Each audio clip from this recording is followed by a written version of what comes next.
Life Yeah. with Owen Wolf asks, you intentionally break the laws of perspective in many shots from your films. Was it a collective decision? As a collective decision, I don't know. I think it came from the development period on Secret of Kells when we had just graduated from college, and I guess it was collective.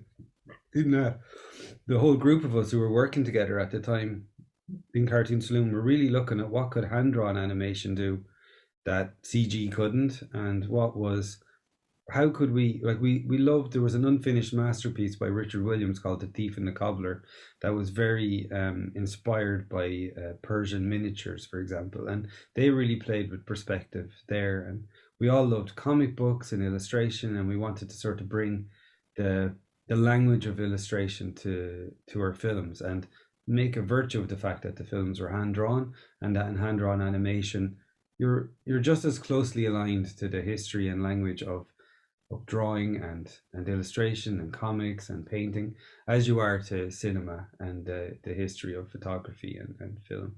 So we kind of wanted to straddle that gap, and then that's part of why we play with perspective and try and do things that are uniquely possible with hand-drawn animation.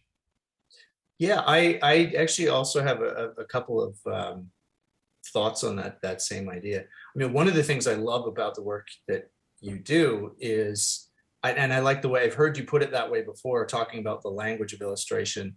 And the way I had remembered it was that you'd said versus the language of photography, right? Because most of what we watch is with a camera, and even CG, modern CG animation is in a sense filmed with a camera. Mm-hmm. And for me, I think one of the things I would say when people mention the laws of perspective is to remember that the laws of perspective are not the kind of laws you have in a society that you're born into.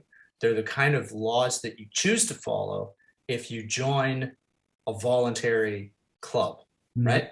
no, There's nothing that says you have to use perspective, which is a constructed set of rules, the goal of which is to more closely imitate the eye or the camera. And there's no reason that you have to do that. And for me personally, because I also don't tend to follow the rules of perspective unless I have a specific reason, is that it's liberating to me artistically to get to put things wherever I want them.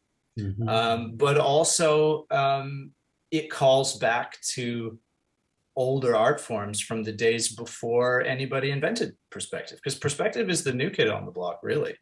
And you look at all the old stuff, and they didn't have those rules at all, and they arranged their art much different. The hierarchy of iconography when you look back into the Middle Ages and before, it is interesting. It's picture making in a very pure way. It's not trying to imitate reality, and it's a little bit closer, I think, to the mind's eye or the language of dreams or something. So Yeah, yeah, it's that's right. interesting.